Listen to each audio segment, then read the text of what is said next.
Ah, shit. What's happening, guys? It is Thursday, and we are at the Hack and Pack Shop. This will be video number 2 on our smushed F150. Alright, first thing we got to do, I would say, would be to take this door off, right? But we're not doing that. What I'm really interested in is how far this cab is really pushed over. If you watched yesterday's video, I showed you basically there, over on the other side. There's a good inch gap right here that shouldn't be there, okay? And I said yesterday that probably this cab was bent slash possibly, well, I didn't say it in those exact words, but I said that that rocker's probably a couple inches in. All right, so how are we gonna find out? Let's go over to the other side. Now I have a feeling this whole cab is pushed over, okay? And it's probably pushed over a good inch or two. So what we're going to do is we're going to measure it. We're going to find a good spot. Got my little light over here. Hopefully I can do all this one-handed. We're going to find a spot to measure against to the cab and the frame. Get my tape measure going here.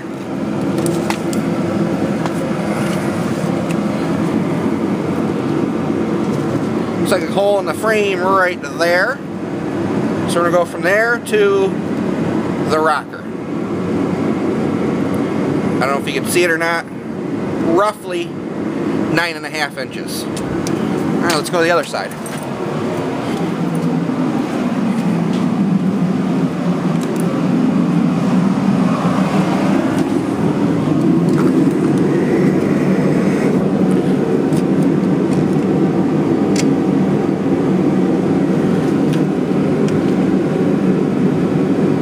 There, it's 6 inches.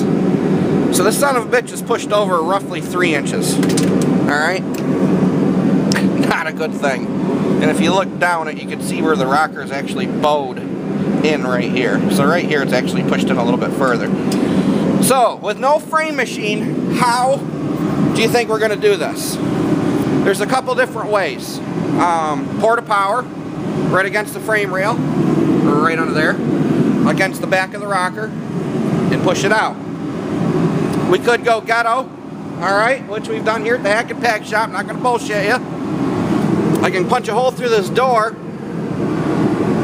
I can put a piece of steel on the back side of it, put like an eye loop through it, and pull on the door, alright, which is going to pull against this bottom latch, which is going to help pull it also. Alright, back in the day when I ran a frame machine, a lot of times we would pull on a door or something like this, you know, if it was hitting a pillar or whatever, wrap a chain around the whole thing and pull on the doors. The doors are what got hit, is what pushed the pillar, and the pillar didn't get hit. The doors got hit first, that pushed the pillar. So we used to pull on the door, and that would start pulling on the pillar, believe it or not. Even that little latch, yes, it will take some abuse. These latches we're not using again, so if we screw them up, we screw them up. Okay, but I'm not going to even do that. Could punch a hole through it here, and wrap a chain right around it and hook onto it with a pickup truck and give it a yank there. But that's going to put some real weird stress again on our area. So seeing since I don't have a port of power here that works anyway, and seeing since I don't have a frame machine here, and I really don't feel like pulling this thing outside because it's, I don't know, what was it, -9, -10 degrees here? That's Fahrenheit this morning. I'm actually going to use an old scissor jack. Yep, a scissor jack. I'm going to shove it up in between the rocker and that frame with a piece of 2x4 against the back of the rocker, and it's dangerous as hell. Wouldn't recommend this at home. And I'm going to crank that scissor jack, and I'm going to see if it'll start walking that rocker out. I'm thinking maybe if the rocker starts coming out, I might be able to get that back door open without really going crazy on it. So that's going to be the first plan of approach before I touch anything else, where I take doors off, anything. I'm going to start pushing out on that rocker. Alright, again, like I said, if I start pushing out on the rocker, it might relieve a little bit of pressure on that door to where I can actually open that door and unbolt it and do it properly. If not, I'm going to have to take my freaking cutoff wheel or the air chisel and cut that outer sheet metal off that door, unplug all the wiring harnesses, everything from the inside, and then I can get inside of here and you can get right to those door bolts. They look like maybe 13s. Get right in there with a ratchet. Alright, there's 4 of them. Alright, but that'll come a little bit later on. So let me see if I can find the scissor jack, find the impact gun just to make life a little bit easier so we can crank on the thing, and see if we can start pushing this damaged area out a little bit. Got the jack in place, let's see if she does anything.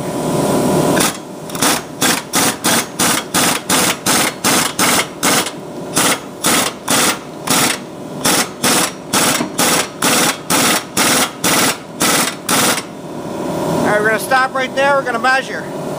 There's a lot of pressure on that jack, and I'm not laying in a very good spot.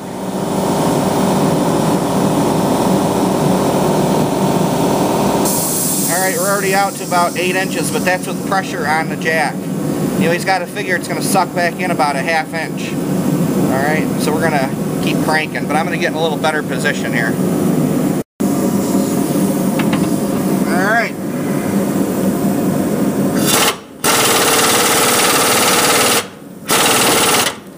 I just heard something pop. We're going to keep going.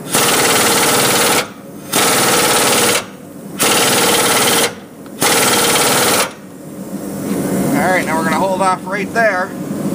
Find my little measuring stick. I think I'm laying on it. No, I'm not. Little son of a bitch. Gotta hate it when shit disappears like that. You can tell though it's already brought it out a freaking ½ a mile. There we go.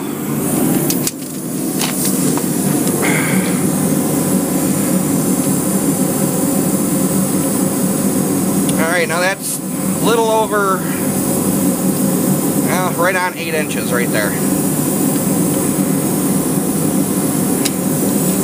We're going to let it sit a minute, then we're going to crank on it some more. Alright, it's sat a minute.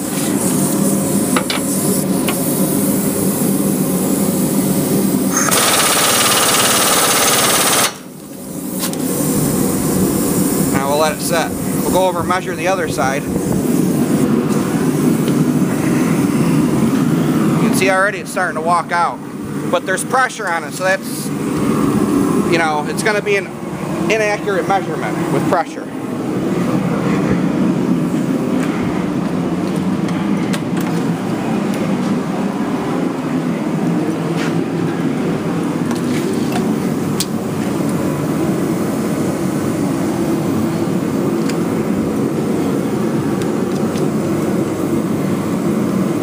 Alright, we're still a little, about 9 1/4 inches there.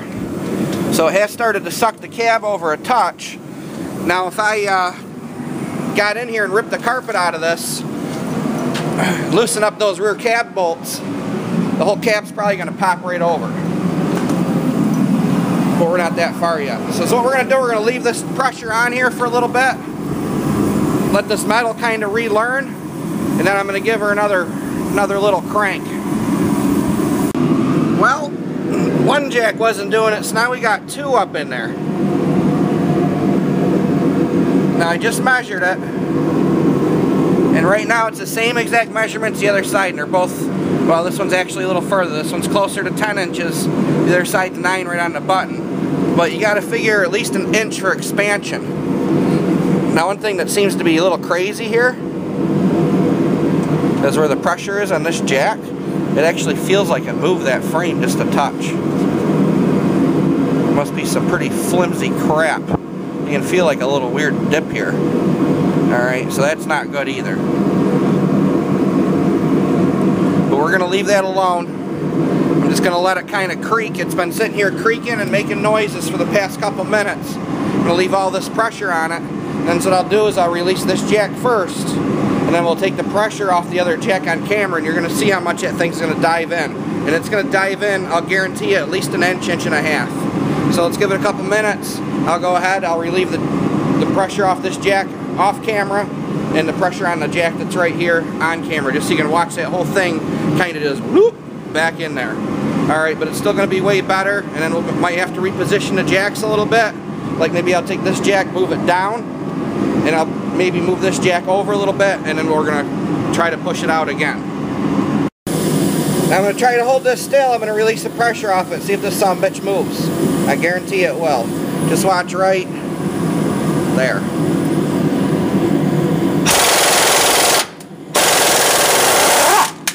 See how they just sucked in? I bet you sucked in well over an inch.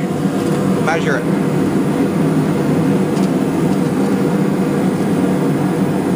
It's at 8.5. It moved quite a bit.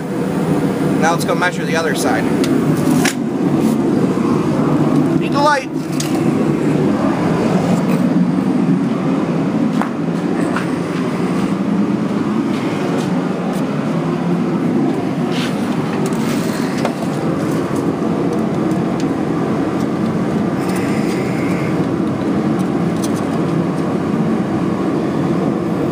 This one's at 9 1/4 roughly. 9 1/4, yeah, about 9 1/4.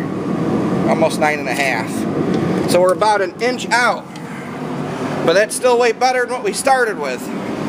So I'm going to keep doing this, reposition these jacks, give her a little more cranking, and see where we end up. Alright, I think before we pull anymore, let me shut this heater off. Before we pull anymore, I'm going to try to relieve some of that pressure. I have a feeling maybe it is possible that this door being stuck shut and the way it's buckled and bent could be some of the reason why this rocker isn't pulling. So that's what I'm going to do. I'm going to actually cut the skin off of here. Alright, this the handle here is screwed up, so I'm not going to be able to open it that way. I'm going to have to try to get in through here and freaking cut this all open so I can get access to the handle. So let's do a little zip in here.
Now you can see all the guts in here.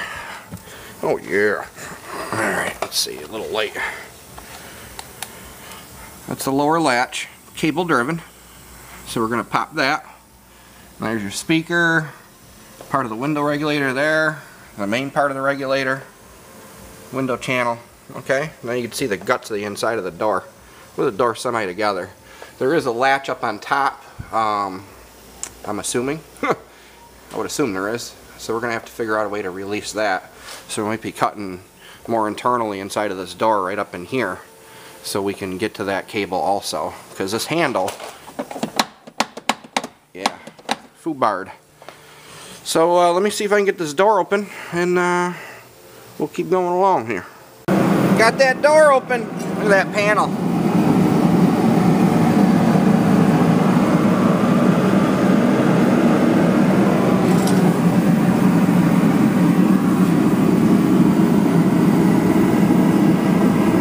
So that's what I'm going to do from here on out. I'm going to run over to the dealership, go grab the estimate on it, and we're going to see if this piece was covered. I'm assuming he wrote it for a door panel. See if this piece is covered. It's bent up a little bit. I'm assuming they probably did get it, but I doubt he got that one. So I'm going to go over there and see what we got to do, because I'm going to have to get on the horn with Ford or the junkyard and at least get these panels coming. And yeah, so we're gonna call it quits for today's video. And we're gonna continue on tomorrow. I don't know if I'll get another video uploaded tomorrow, but I'll keep recording in the video series and I'll upload them as I can. So there you are for, I guess we'll call it part 1, part 2, I don't know, on our F-150. Y'all have a goody. Talk to you soon. Later.